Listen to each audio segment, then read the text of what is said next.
오늘은 피로 맺어진 사람들이란 제목을 가지고 누가복음 말씀을 이어가도록 하겠습니다. 저는 튀르키예 성지순례를 강력하게 추천합니다. 그 이유가 몇 가지 있는데요. 이슬람 국가들이 사용하는 언어인 아랍어는요, 정말 알아보기가 너무나 어렵습니다. 그림 같아요. 우리나라처럼 왼쪽에서 오른쪽으로 쓰는 것도 아니고 오른쪽에서 왼쪽으로 쓰기 때문에 그 글씨를 읽을 수도 없고 그냥 똑같이 생겼다, 그런 생각도 듭니다. 뱀이 기어가는 것처럼 그렇게 보이기도 하지요. 근데 이게 튀르키예 언어는요, 이게 영어 알파벳으로 다 바꿔놔서 우리 한글처럼 왼쪽에서 오른쪽으로 읽으면 읽어져요. 어순도 비슷해서 동사가 맨 마지막에 나오기 때문에 좀 배우기가 좀 편하다, 이런 얘기도 하더라고요. 특별히 튀르키예에 가서 내가 한국 사람입니다 그러면 굉장히 반가워합니다. 그러면서 brother, 형제의 나라다, 이렇게 얘기하는 거예요. 왜 형제의 나라지요? 1950년 우리 한국전쟁이 있을 때 그 튀르키예에서 무려 15,000명이나 되는 군인들을 우리나라에 파견해 주었어요. 함께 전쟁을 치르면서 피로 맺어진 관계, 그 바로 튀르키예였고요. 그래서 작년에 우리 튀르키예 대지진이 일어났습니다. 우리나라도 가만히 있을 수 없어서 우리도 파견했는데요. 사진을 좀 보여주시죠. 해외 긴급 구호대를 파견해서 우리 튀르키예 지진을 많이 수습하고 도와주었고요. 또 우리 교회도 특별 헌금을 하면서 그들에게 음식이 제공될 수 있도록, 또 성경이 전달될 수 있도록 함께하는 그런 일도 있었습니다. 형제의 나라다 말할 수 있는 것이죠. 피로 맺어진 형제다, 이렇게 이야기하는 것인데요. 여러분, 러시아의 연해주에 있는 크라스키노라는 곳에 보면 단지 동맹 기념비라는 것이 있습니다. 여러분 잘 아시는 것처럼 안중근 의사가 결성한 12명의 그 동지들이 함께 손가락을 자르면서 단지 동맹하는 기념비가 있는데요. 가보시면 참 우리 민족을 위해서, 우리 나라를 위해서 얼마나 헌신하고 노력했나, 그런 것들을 보게 되기도 하고요. 러시아 갈 수 있으면 꼭 한번 가보시기 바랍니다. 사실 저희 중고등부 화랑 원정대를 제일 먼저 러시아 여기에 보내려고 했습니다. 그러나 길이 다 막혔습니다. 코로나가 터지고, 코로나 끝날 쯤 되니까 전쟁이 터지고 못 가게 됐는데요. 네, 곧 갈 겁니다. 꼭 가면 우리 아이들에게 우리 선조들이 피땀 흘렸던 그런 흔적들, 유적들을 보여주면서 우리 나라를 사랑하고 민족을 사랑하는 그런 마음들을 고치시키고 싶은데요. 피로 맺어진 관계는 참 끈끈한 관계예요. 피로 맺은 관계는 사실 쉽게 끊을 수 없어. 그래서 피는 물보다 진하다, 이런 얘기를 하죠. 가족이 그런 것이죠. 가족은 끊으려고 해야 끊을 수 없는 관계가 가족이라는 것이죠. 혈연의 관계가 그런 것이죠. 내가 끊겠다 다짐해도 끊어질 수 있는 게 아니에요. 이미 이어진 관계이기 때문에, 피로 이어진 관계이기 때문에 끊을 수가 없는 것이죠. 오늘 성경 본문에 보시면 예수님의 혈연에 대한 이야기들, 가족에 대한 이야기들이 등장하고 있습니다. 예수님이 생각하시는 가족이란 무엇이냐? 오늘 우리 본문이 우리에게 이렇게 가르쳐주고 있습니다. 19절, 20절 말씀 보실까요? 같이 읽겠습니다. 예수의 어머니와 그의 동생들이 왔으나 무리로 인하여 가까이 하지 못하니 어떤 이가 알리되 당신의 어머니와 동생들이 당신을 보려고 그렇죠. 예수님의 어머니와 동생들이 예수님을 찾아왔는데 사람들이 너무 많은 것이죠. 비집고 우리가 왔다라고, 예수님을 보러 왔다라고 이야기하려고 하는데 볼 수가 없는 거죠. 그래도 그 당시 누가 아는 사람이 있어서 예수님께 알려줬던 것이죠. 어머니와 동생들이 왔다, 이렇게 알려주는 것이죠. 당신의 어머니, 동생들이 당신을 보려고 왔다, 가르쳐주는 것이죠. 마가복음 6장에 보면 이 동생들의 이름이 기록되어져 있습니다. 마가복음 6장 3절 보시면 이 사람이 마리아의 아들 목수가 아니냐, 야고보와 요셉과 유다와 시몬의 형제가 아니냐, 그 누이들이 우리와 함께 여기 있지 아니하냐고 예수를 배척한지라. 그죠? 예수님의 동생들의 이름이 기록되어져 있습니다. 야고보와 요셉과 유다와 시몬, 그리고 누이들이 있었다, 이렇게 표현해 주고 있어요. 이 본문의 말씀을 자세히 보시면 요셉의 아들이라 표현하지 않고 마리아의 아들 목수, 이렇게 표현해 주고 있습니다. 왜 마리아의 아들이라고 그랬을까요? 동정녀 마리아의 탄생 때문에 그렇게 얘기했을까요? 배척한 이들의 이 모습을 보면 왜 마리아의 아들 목수다 이렇게 표현했냐면 요셉의 부재를 이야기하는 거예요. 요셉이 일찍 죽었다 그렇게 해석하고 있습니다. 그래서 아마 마리아의 아들 목수다 그렇게 표현했을 것이고 그걸 배척했을 것이다 이렇게 얘기하는 것이죠. 이 동생들과 어머니가 예수님을 찾아갔습니다. 얼마나 반가웠을까요? 오랜만에 만나는데 얼마나 반가웠을까요? 근데 예수님이 의외의 이야기를 합니다. 가족이 들었으면 좀 섭섭할 만한 그런 이야기를 하는 것이죠. 이렇게 얘기합니다. 내 어머니와 내 동생들은 곧 하나님의 말씀을 듣고 행하는 이 사람들이라 그러죠. 예수님은 가족의 개념을 새롭게 해석하는 거예요. 핏줄로 이어진 관계가 가족이 아니라 하나님의 말씀을 듣고 행하는 자가 가족이다 이런 얘기를 하고 있는 것이죠. 혈연으로 맺어 있는 관계를 뛰어넘는 또 다른 가족의 이야기를 하고 있어요. 근데 이런 가족의 이야기는 사실 구약 시대에도 있었습니다. 유대 사회에서 가족의 개념은 유산과 상속과 연결되어져 있습니다. 아버지가 아들에게 상속해 주는 거예요. 상속자는 곧 아들이라 이런 의미를 가지고 있는데요. 창세기 15장에 보면 아브라함에게 아들이 없을 때가 있었습니다. 그때 그가 상속자를 한 사람 삼고 있어요. 15장 2절 말씀 보실까요? 아브라함이 이르되 주 여호와여 무엇을 내게 주시려 하나이까? 자녀를 기다렸던 거지요. 나는 자식이 없사오니 나의 상속자는 이 다메섹 사람 엘리에셀이니이다. 아브라함의 종이었던 엘리에셀을 이 아브라함은 자신이 아들이 없기 때문에 이 엘리에셀 종을 상속자로 삼겠다라는 거예요. 그 얘기는 아들로 삼겠다 이런 얘기를 하는 것이죠. 핏줄을 뛰어넘는 관계가 형성될 수 있음을 성경 우리들에게 가르쳐주고 있고요. 예수님께서도 바리새인과 서기관 사두개인들을 꾸짖으면서 이렇게 말씀하셨어요. 마태복음 3장 9절 말씀입니다. 같이 읽습니다. 속으로 아브라함이 우리 조상이라고 생각하지 말라. 내가 너에게 이르노니 하나님 능히 이 돌들로도 아브라함의 자손이 되게 하시리라. 그죠? 유대인들은 아브라함의 자손이에요. 그게 자부심, 그게 전부였어요. 너희가 아브라함의 자손이나 그게 아니다라는 것이죠. 아브라함의 자손이면 아브라함 자손답게 살아야 된다 이 얘기를 하는 것이죠. 그렇지 않으면 돌들로도 아브라함의 자손이 되게 할 수 있다 말씀하시는 거죠. 단순히 혈연 관계가 가족이고 자손이 아니라 그것을 뛰어넘는 그것이 필요한 것을 우리에게 이야기해 주는 것이죠. 예수님의 가족의 개념은 혈연 관계를 뛰어넘고 있음을 우리는 보게 되고 성경도 가족의 개념을 훨씬 더 뛰어넘는 관계로 우리들에게 이야기해 주고 있습니다. 8장 22절 다시 한번 읽을까요? 같이 읽습니다. 예수께서 대답하여 이르시되 내 어머니와 내 동생은 곧 하나님 말씀을 듣고 행하는 이 사람이라 하시니라. 아멘, 아멘. 예수님의 가족의 개념은 무엇이에요? 하나님 말씀을 듣고 행함에 있다라는 것이죠. 하나님 말씀을 듣고 행하는 사람이 나의 가족이다 말씀하고 있는 것이죠.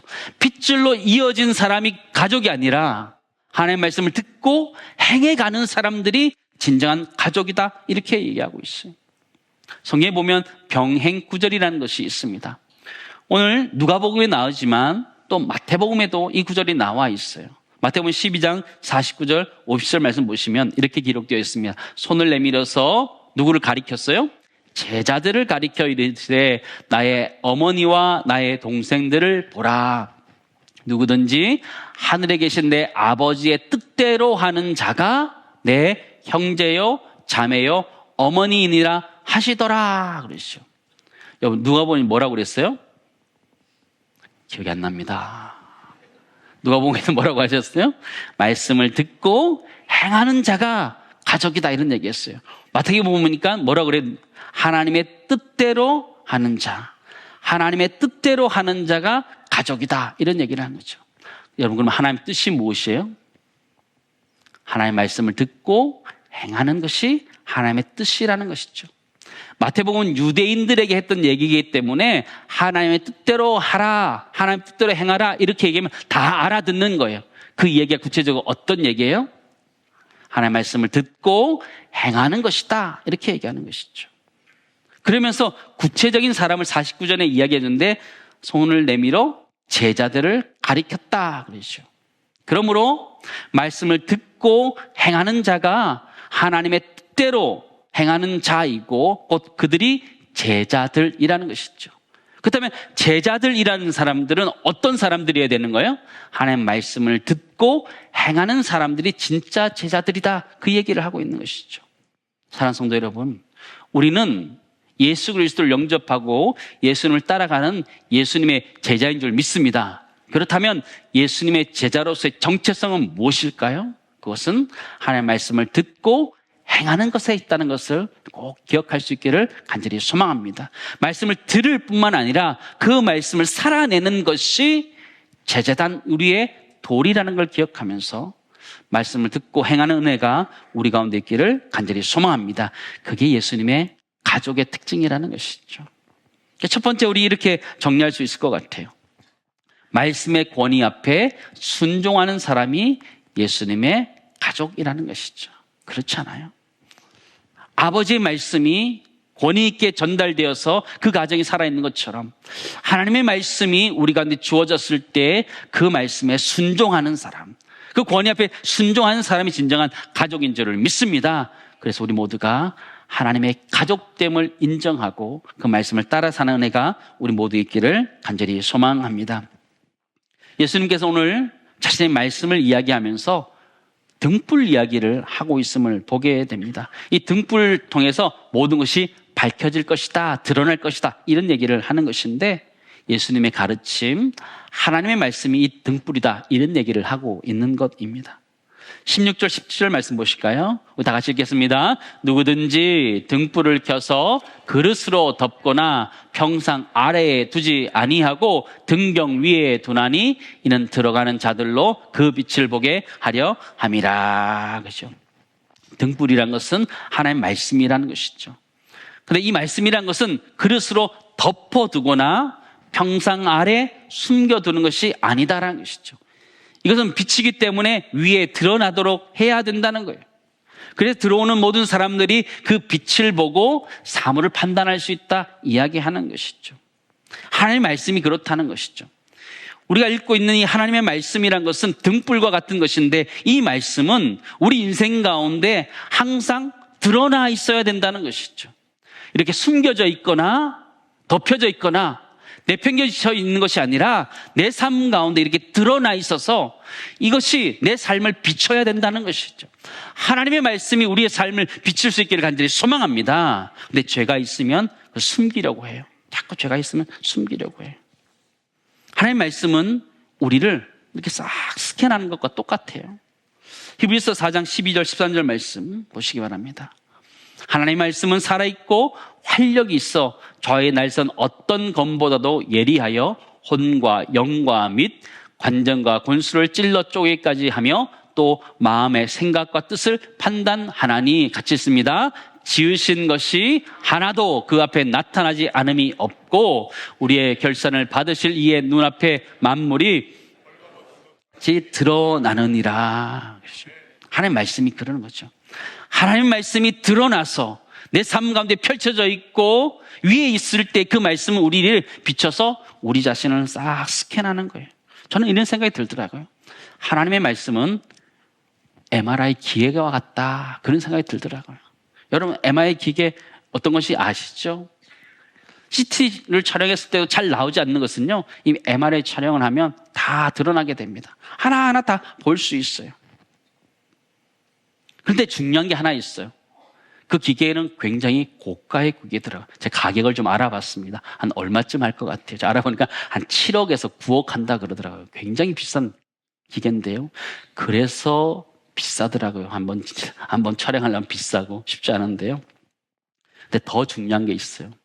MRI 기계가 아무리 있어도 여러분 전기가 안 들어오면 현혹이 있어요, 없어요? 아무 소용이 없어요. 아무리 고가의 MRI 기계 모든 것을 다 다 진단해낼 수 있는, 다 찾아낼 수 있는 아주 고가의 기가가 있어도 여러분 전원을 꽂지 않으면 아무 소용이 없어요. 저는 하나님의 말씀이 그렇다 생각되어집니다. 우리에게 주어져 있는 이 하나님의 말씀은 우리 선조들이 피땀 흘리면서 지켰던 하나님의 말씀이고, 이것의 가치는 이루 말할 수 없어요. 이루 말할 수 없어요. 근데 이것이 내 삶 가운데 펼쳐져 있지 않고 숨겨져 있다면 아무 소용이 없는 거예요. MR의 기계에 전기가 꽂혀 있지 않는 것처럼 하나님의 말씀이 덮여져 있고 내 삶 가운데 아무 영향력을 끼치지 않는다면 그것은 나는 지금 병들어 있는 상태라는 것이죠. 병들어 있을 때 우리는 검사하기 싫어해요. 가끔 병원 가기 싫어하는 사람을 만나게 됩니다. 왜 병원 가기 싫어하죠? 가면 뭐가 나올까 봐. 그죠? 그래서 믿죠.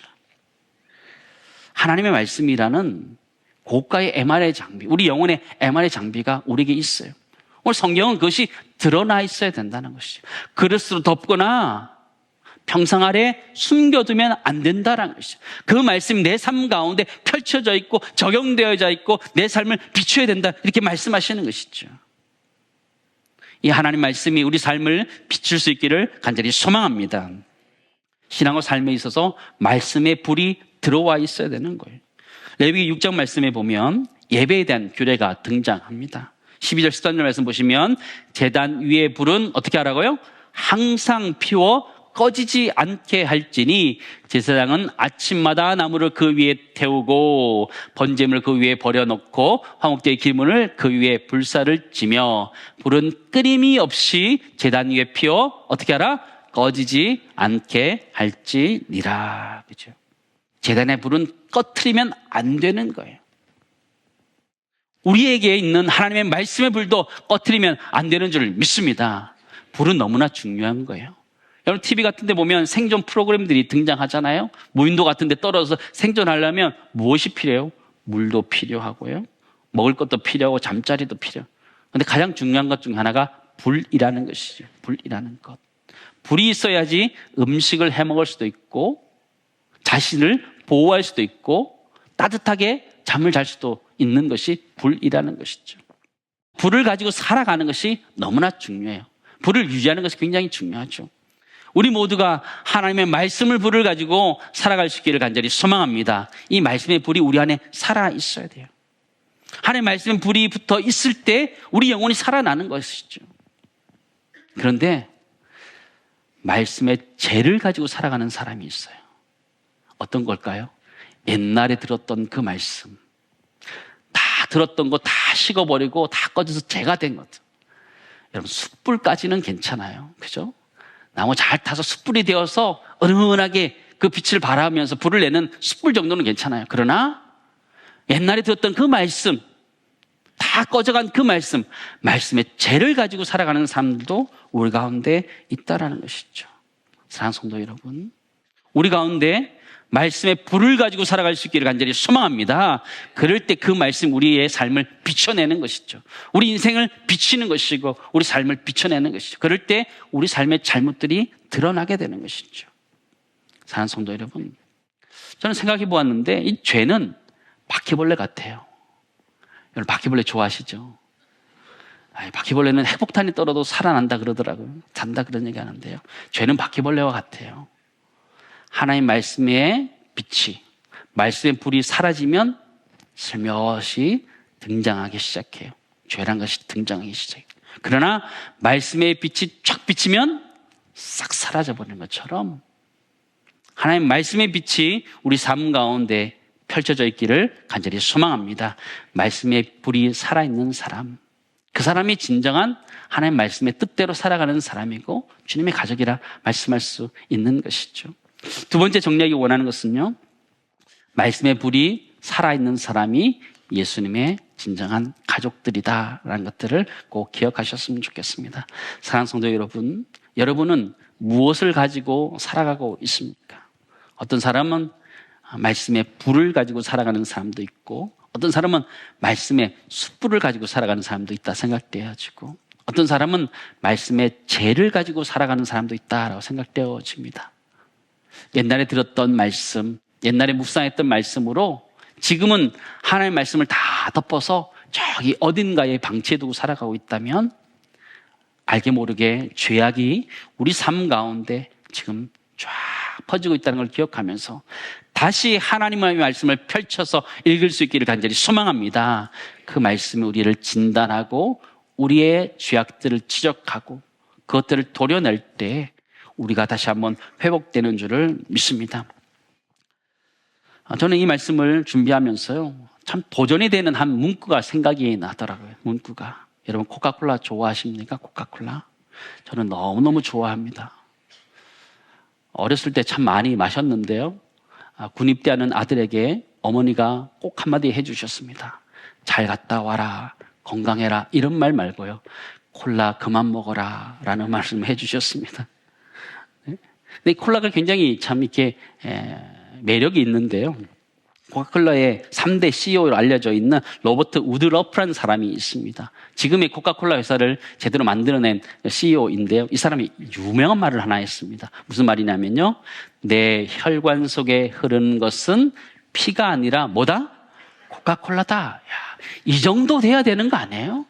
그죠? 코카콜라 회사 CEO 정도 되려면, 그죠? 내 혈관 속에 흐르는 것은, 그죠? 코카콜라다. 이 정도 얘기할 수 있어야지 CEO다 말할 수 있잖아요. 그렇다면 우리 그리스도인들에게 있어서 우리의 혈관 속에 흐르는 것은 뭐여야 될까요? 하나님의 말씀이어야 되는 줄 믿습니다. 그죠? 내 혈관 속에 흐르는 것은 피가 아니다, 하나님의 말씀이다, 이렇게 말할 수 있는 것이죠. 또 내 혈관 속에 흐르는 것은 피가 아니라 예수 그리스도의 보혈이다 라고 말할 수 있어야 되는 것이죠. 왜냐하면 예수님 우리를 위해서 피 흘려 죽으셨기 때문에 그 피가 우리에게 있다는 것이죠. 사랑하는 성도 여러분, 저는 이 코카콜라 CEO한테 굉장히 도전을 받습니다. 내 혈관 속에 흐르는 것은 피가 아니라 코카콜라다 이야기했다면 우리 그리스도인들은 이렇게 얘기하는 것이죠. 내 혈관 속에 흐르는 것은 하나님의 말씀이다. 내 혈관 속에 흐르는 것은 피가 아니라 예수의 피다, 예수의 보혈이다 말할 수 있어야 되는 것이죠. 그만큼 그 말씀에 집중하고 말씀대로 살아가는 은혜가 우리 모두 있기를 간절히 소망합니다. 그래서 우리 안에 살아있는 분은 바로 예수 그리스도예요. 갈라디아서 2장 20절 말씀 보시기 바랍니다. 같이 읽습니다. 내가 그리스도와 함께 십자가에 못 박혔나니 그런즉 이제는 내가 사는 것이 아니요 오직 내 안에 그리스도께서 사시는 것이라.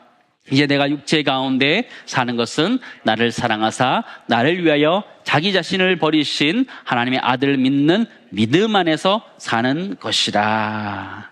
성경은 이제는 내가 사는 것이 아니로 오직 내 안에 그리스도께서 사신 것이라 말씀하시는 거죠. 우리 안에, 우리 혈관 속에 흐르는 것은 예수의 보혈, 하나님의 은혜 흐르고 있다는 걸 기억하면서 하나님 말씀을 따라 살아가는 은혜가 우리 모두 있기를 간절히 소망합니다. 이제 말씀을 정리하면서요, 우리 그리스도인들에게 있어서 가장 중요한 정체성은 하나님의 말씀을 듣고 행하는 것에 있습니다. 행하지 않으면 아무 소용이 없어요. 하나님의 말씀을 예전에 읽었다, 그것 가지고 살아갈 생각하지 마세요. 오늘날 다시 하나님의 말씀을 꺼내서 읽고 묵상하고 그 말씀 가지고 기도할 때 우리의 삶 가운데 그 말씀의 불이 켜져 있게 되는 것이죠. 그럴 때 우리 안에 있는 죄악들, 바퀴벌레 같은 죄악들을 다 끊어낼 수 있는 것처럼 우리 모두가 하나님의 말씀의 불을 펼쳐서 그 말씀 읽고 묵상함으로 말미암아 우리 삶이 하나님 앞에서 온전해지는 은혜가 있기를 간절히 소망하며, 여러분 코카콜라 CEO보다 더 큰 믿음을 가졌으면 좋겠어요. 내 혈관 속에 흐르는 것은 피가 아니라 하나님의 말씀이다 라고 말할 만큼 우리 모두가 그 말씀 중심으로 살아가는 은혜가 우리 가운데 있기를 간절히 소망합니다.